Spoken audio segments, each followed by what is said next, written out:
The American housing market is facing a crisis that most people aren't talking about. Right now, in 2025, foreclosure rates are climbing at a pace we haven't seen in years. Here's what the numbers tell us. Over 187,000 properties have faced foreclosure filings in just the first 6 months of this year. That's a 17 to 20% jump compared to last year. We're not talking about a small blip on the radar. This is a real surge affecting real families across the country. So, what's causing this? Three main factors are squeezing homeowners from every angle. Mortgage rates have stayed stubbornly high, making it harder for people to refinance or manage their payments. The cost of living continues to climb, eating into household budgets. And broader financial pressures, from job uncertainty to mounting debt, are pushing more Americans to the breaking point. In this video, we're breaking down the 10 states where foreclosure rates are surging the hardest. Some of these might surprise you, others have been struggling for years, but all of them share one thing: homeowners are losing ground fast. Let's look at where this crisis is hitting hardest. Let's start with number 10, Texas. The Lone Star State has a foreclosure rate of 0.15%, which might sound low compared to other states on this list. But here's the kicker. Texas led the entire nation in new foreclosure starts during the first half of 2025. We're talking about 17,680 new foreclosures. That's more than any other state in the country. Think about what that number means. Nearly 18,000 families in Texas received foreclosure notices in just 6 months. The sheer size of Texas means even a lower percentage translates into massive volume. Cities like Houston, Dallas, San Antonio, and Austin all contribute to these numbers. The rapid population growth Texas has experienced over the past decade brought millions of new homeowners, but not everyone was prepared for what came next. Property taxes in Texas are among the highest in the nation since the state has no income tax. When you combine that with rising insurance costs and stagnant wages in certain sectors, homeowners get squeezed. Many people move to Texas for affordability, only to find that owning a home here comes with hidden costs that add up fast. Moving to number 9, Ohio comes in at 0.16%. Ohio's foreclosure problem is concentrated in large urban areas. Cities like Cleveland, Columbus, and Cincinnati are seeing the bulk of these filings. Cleveland has struggled with economic decline for decades. The loss of manufacturing jobs hollowed out entire neighborhoods, leaving behind aging housing stock and residents who can't afford upkeep or rising costs. Columbus, despite being one of the faster-growing cities in the Midwest, still faces pockets of economic instability. Cincinnati's story is similar, mixed growth with underlying financial stress in working-class communities. When manufacturing jobs fluctuate and economic pressures mount, Ohio's homeowners feel it first. The state's economy still relies heavily on industries that are vulnerable to national economic shifts. When a factory closes or cuts hours, mortgage payments become impossible. Ohio also has an older housing stock that requires more maintenance, adding another layer of financial burden. For many homeowners, it's not just about paying the mortgage, it's about keeping the roof from leaking and the furnace running through harsh winters. And at number 8, Connecticut sits at 0.17%. This one stands out because Connecticut has seen noteworthy growth in foreclosure filings this year. We're not talking about a state that's always been at the top of foreclosure lists. This is new momentum, and it's concerning. For a smaller state in the Northeast, this surge signals that even traditionally stable markets aren't immune to the current crisis. Connecticut has some of the highest property taxes in the country. In towns like Bridgeport, Hartford, and New Haven, homeowners are paying thousands of dollars annually just in taxes. Add that to mortgage payments, insurance, utilities, and general cost of living, and you've got a perfect storm. The state has also seen population decline in recent years as residents move to more affordable states. Those who stay behind are often the ones with fewer financial resources and options. Connecticut's housing market was built on higher incomes and stable jobs, but as companies relocate and economic conditions shift, the foundation is cracking. These 3 states show us something important. Foreclosures aren't just a Sunbelt problem or a Rust Belt problem. This crisis crosses regional lines. Texas represents the high-growth Sunbelt struggling with hidden costs. Ohio represents the Rust Belt dealing with long-term economic decline. And Connecticut represents the Northeast facing the reality that even expensive, established markets can buckle under pressure. No region is safe when mortgage rates stay high and living costs keep climbing. Number 7. New Jersey holding steady at 0.18%. New Jersey isn't new to this list.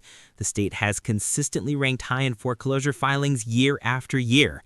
This isn't a sudden crisis. It's a chronic condition that's been plaguing the Garden State for over a decade. Here's why New Jersey keeps appearing at the top. Property taxes. New Jersey has the highest average property tax bill in the entire United States. Homeowners pay an average of over $9,000 annually just in property taxes. In some counties, that number climbs past $15,000. When you're already stretched thin paying your mortgage, adding another $1,000 or more each month just for taxes becomes unbearable. Then there's the housing costs themselves. New Jersey's proximity to New York City and Philadelphia drives up home prices, but wages haven't kept pace. Cities like Newark and Camden face additional challenges. Newark has been working to revitalize, but many neighborhoods still struggle with poverty and lack of economic opportunity. Camden consistently ranks as one of the poorest cities in America. Homeowners in these areas are dealing with depreciating property values, high crime rates, and limited job prospects. When your home loses value but your mortgage stays the same, you're underwater.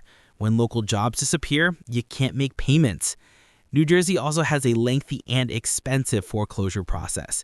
It can take years for a foreclosure to complete, which means homeowners live in limbo while banks slowly work through the system. This isn't a sudden spike. It's a persistent problem that refuses to go away. Until property taxes come down or wages go up significantly, New Jersey will keep appearing on these lists. At number 6, Indiana also sits at 0.18%, with Marion County being the main hotspot. Indianapolis and the surrounding areas are seeing foreclosure rates climb as homeowners struggle to keep up with payments. Marion County, which includes Indianapolis, is experiencing one of the fastest surges in the country. But why Indiana? The manufacturing sector's ups and downs hit Indiana hard. The state built its economy on manufacturing, automobiles, steel, pharmaceuticals, and heavy machinery. When those industries thrive, Indiana thrives. When they contract, Indiana suffers. Over the past few years, manufacturing has faced significant headwinds. Automation has eliminated jobs. Global competition has forced companies to cut costs.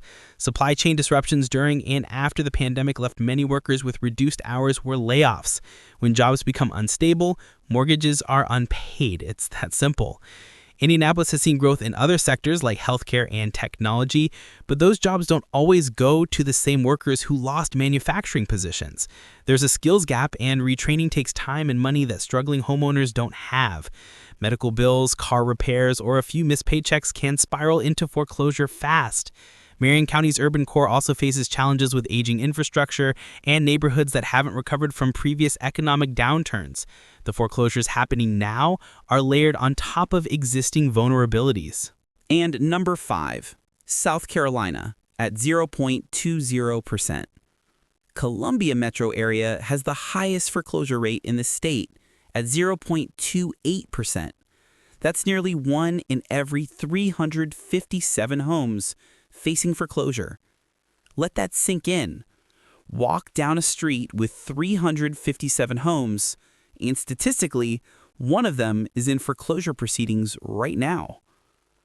South Carolina's story is different from the Rust Belt states. This isn't about manufacturing decline. South Carolina has experienced rapid population growth in recent years, particularly in Charleston, Greenville, and Columbia. People moved here for jobs, milder weather, and lower costs compared to the Northeast and Midwest. The influx brought more buyers into the market, and home prices rose accordingly. But here's the problem. Not everyone could sustain home ownership when financial pressures mounted. Many newcomers bought at the peak of the market with adjustable rate mortgages or minimal down payments. When interest rates climbed, monthly payments ballooned. When property insurance rates spiked, especially in coastal areas vulnerable to hurricanes, Homeowners face bills they didn't anticipate. South Carolina's property insurance market has been in turmoil, with major insurers pulling out or dramatically raising rates. Columbia specifically has struggled more than Charleston or Greenville. The city's economy is heavily tied to government jobs and the University of South Carolina. While stable, these sectors don't provide the same wage growth as tech or finance. Columbia also has higher poverty rates than other major South Carolina metros. Homeowners here are more vulnerable to economic shocks. The 0.28% foreclosure rate in Columbia shows that even in a growing state, not all cities benefit equally. South Carolina also has another issue: subprime lending. The state has seen a higher percentage of risky loans compared to national averages. When borrowers with lower credit scores and smaller down payments face economic pressure, they default faster. The rapid growth masked these underlying risks until now. Before we continue, make sure you're following Discover Cities for more insights on housing markets, real estate trends, and what's happening in cities across America. Now let's move into the top 4 states, where foreclosure rates climb even higher and the stories become even more urgent. Number 4, Florida, at 0.21%. Florida isn't just dealing with one problem area. Multiple metro regions across the state are surging with foreclosures. The state recorded 15,198 new foreclosure starts in the first half of 2025, second only to Texas. That's over 15,000 families receiving foreclosure notices in just 6 months. This isn't concentrated in one struggling city. This is statewide. Lakeland has the worst foreclosure rate in the entire country at 0.29%. Lakeland sits between Tampa and Orlando, and it attracted thousands of buyers during the pandemic boom who wanted more space and lower prices than the bigger metros. But many of those buyers are now underwater. Osceola County, which includes Kissimmee near Orlando, is also seeing rapid increases. These aren't the glamorous parts of Florida you see in tourism ads. These are working-class communities where people stretch their finances to achieve home ownership. Between insurance costs skyrocketing, property taxes rising, and the lingering effects of hurricane damage, Florida homeowners are getting crushed from multiple directions. Let's break down each of these factors because they're all hitting at once. Insurance costs in Florida have become catastrophic. After Hurricane Ian in 2022 and subsequent storms, insurance companies either left the state entirely or raised premiums by 40, 50, sometimes 100%. Homeowners who were paying $2,000 a year for insurance are now paying $6,000 or more. For many, that's an extra $300 to $400 added to their monthly housing costs overnight. If you're already living paycheck to paycheck, that increase alone can push you into default. Property taxes have also climbed as home values surged during the pandemic. Florida doesn't have state income tax, so it relies heavily on property taxes. Counties facing budget pressures from hurricane recovery and infrastructure needs have raised rates. Some homeowners saw their annual tax bills jump by thousands of dollars. Then there's the physical damage from hurricanes. Even if your home wasn't destroyed, many Florida properties suffered roof damage, flooding, or structural issues. Insurance claims took months or years to process. Some homeowners had to pay out of pocket for repairs while still making mortgage payments. Others couldn't afford repairs at all and watched their homes deteriorate, losing value while the mortgage stayed the same. Florida's economy is also tied heavily to tourism and real estate. When mortgage rates climbed and home sales slowed, thousands of real estate agents, contractors, and related workers saw their incomes drop dramatically. Many of those people are homeowners who bought during the boom and can't sustain payments now that their income has fallen. The combination is deadly. High insurance, high taxes, hurricane damage, and economic instability are hitting all at once. Florida homeowners have no relief valve. They can't easily sell because the market has cooled and buyers are scarce. They can't refinance because rates are still high. They're trapped, and foreclosure becomes the only way out. At number 3, Nevada sits at 0.21%, with Clark County, home to Las Vegas, being the main hotspot. Nevada's economy leans heavily on tourism and hospitality. When those sectors face any turbulence, it ripples through the housing market fast. And Las Vegas has faced more than turbulence. It's been a roller coaster. During the pandemic, Las Vegas shut down almost completely. Casinos closed, shows stopped, conventions were canceled. Tens of thousands of hospitality workers lost their jobs overnight. While the city has recovered somewhat, the hospitality industry hasn't returned to pre-pandemic stability. Staffing shortages, reduced convention attendance, and changing consumer behavior have kept many workers in precarious positions with inconsistent hours and lower wages. Clark County is seeing one of the fastest surges in foreclosure filings nationwide. Here's why that matters. Clark County is where 75% of Nevada's population lives. When Clark County struggles, Nevada struggles. Nevada had another problem brewing beneath the surface. During the housing boom of the 2000s, Las Vegas was ground zero for subprime lending and speculation. When that bubble burst in 2008, the city led the nation in foreclosures. Many neighborhoods never fully recovered. Now, a new wave of buyers who purchased between 2020 and 2022 at peak prices are finding themselves in trouble. These buyers paid top dollar when mortgage rates were low and competition was fierce. Many waived inspections, paid over asking, and stretched their budgets. Now their homes are worth less than they paid. Rates have climbed, so refinancing is impossible, and their jobs in hospitality or construction aren't providing the income stability they need. Nevada also has another challenge: water. The Colorado River crisis and Lake Mead's declining levels have raised long-term questions about Las Vegas's sustainability. While this hasn't directly caused foreclosures, it has dampened buyer enthusiasm and made it harder for struggling homeowners to sell. Who wants to buy in a city facing potential water shortages? The foreclosure surge in Clark County is a direct reflection of an economy built on a single industry that remains unstable. When you work in hospitality, your income fluctuates with tourism. When tourism softens even slightly, mortgage payments become impossible. Las Vegas has tried to diversify its economy, but it hasn't happened fast enough to prevent this crisis. At number 2, Delaware, at 0.23%.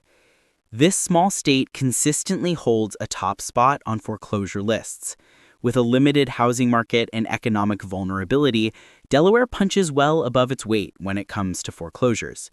For a state with less than 1 million people, a 0.23% foreclosure rate means thousands of homes are at risk.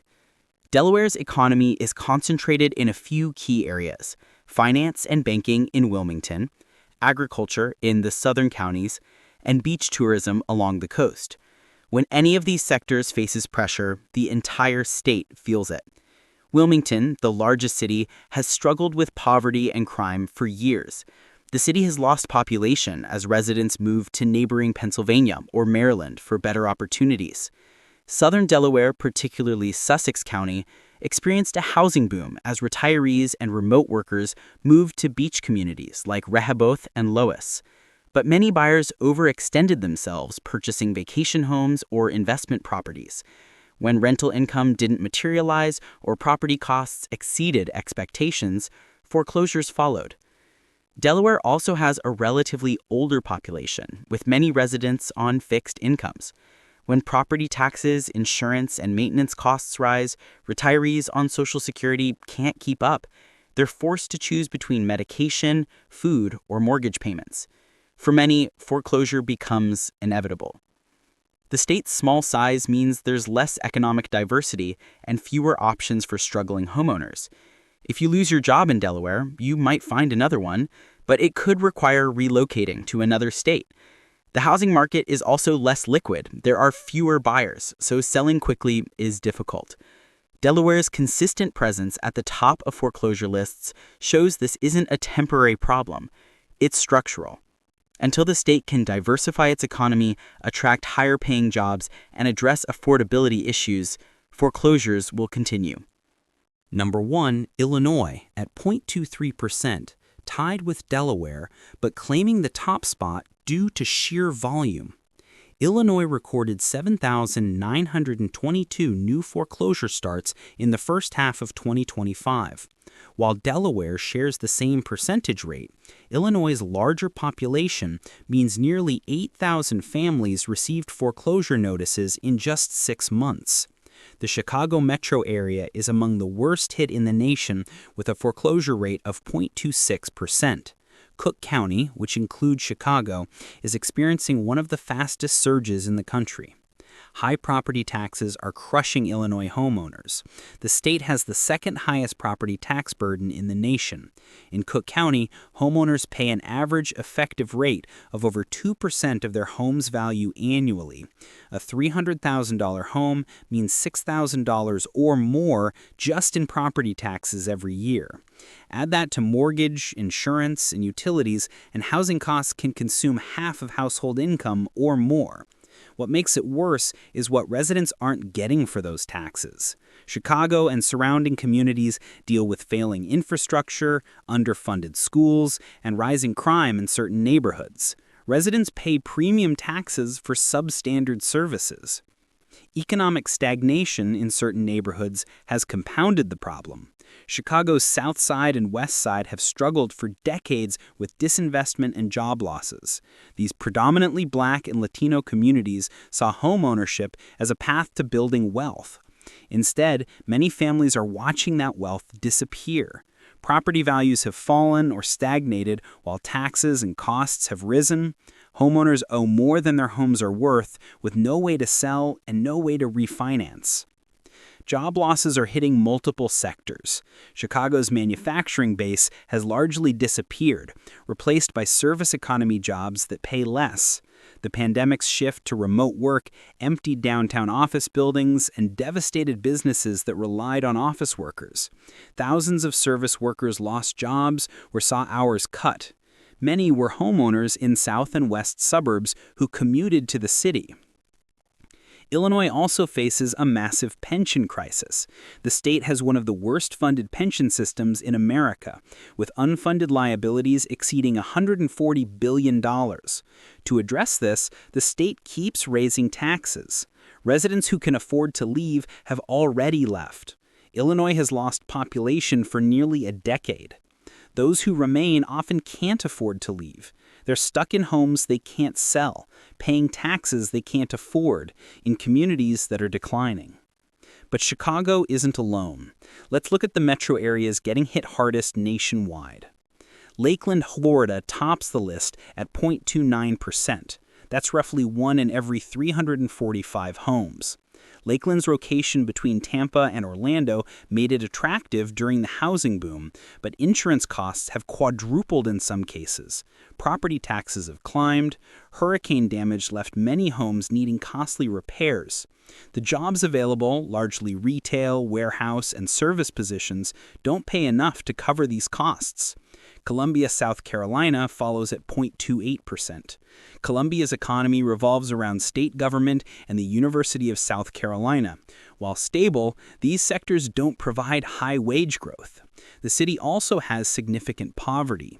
Many homeowners bought during the recent southern migration for affordability, but underestimated the true costs of home ownership. Then Chicago at 0.26%. Seeing it listed among these other distressed metros reinforces the severity. Chicago is America's third largest city, a major financial center, home to Fortune 500 companies, yet its foreclosure rate rivals cities in far more economically distressed regions. These aren't random cities. They share common threads: rapid population changes, economic stress, and homeowners stretched too thin. All three have homeowners who bought at or near market peaks with minimal equity. When home values dropped or stagnated and costs rose, these homeowners had no buffer. At the county level, the surge is even more visible. Clark County in Nevada is seeing foreclosures surge because Las Vegas's hospitality-dependent economy remains unstable. Workers with fluctuating incomes can't sustain mortgage payments. Osceola County in Florida includes Kissimmee and attracted huge numbers of service workers and theme park employees, but those jobs don't pay enough to keep up with Florida's skyrocketing insurance and tax costs. Cook County in Illinois, with a population of over 5 million, represents one of the largest concentrations of housing distress in America. Charles County in Maryland attracted federal workers seeking affordable housing outside expensive Washington, D.C., but the shift to remote work meant many no longer needed to live near D.C. Property values softened while costs remained high. Marion County in Indiana rounds out the list. Indianapolis's manufacturing-dependent economy has left homeowners vulnerable to job instability. These hotspots reveal where the crisis is most concentrated and where homeowners need help most urgently. They show that this isn't just a problem in traditionally distressed areas. The foreclosure crisis is reaching into places that were supposed to be stable and prosperous. What makes Illinois' situation particularly frustrating is that it's preventable. The state has the resources and economy to support homeowners, but decades of mismanagement and regressive tax policies have created a situation where working families can't afford to stay in their homes. So why does this matter to you, even if you're not facing foreclosure? When foreclosure rates surge, entire neighborhoods feel the impact. Property values drop, vacant homes increase, communities lose stability.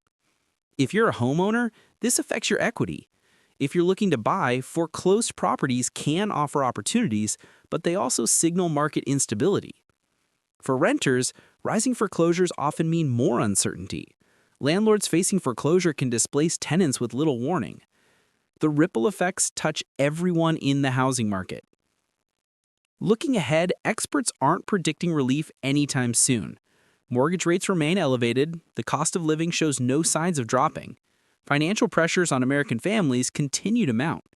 Without intervention or economic shifts, these foreclosure rates could climb even higher through the rest of 2025.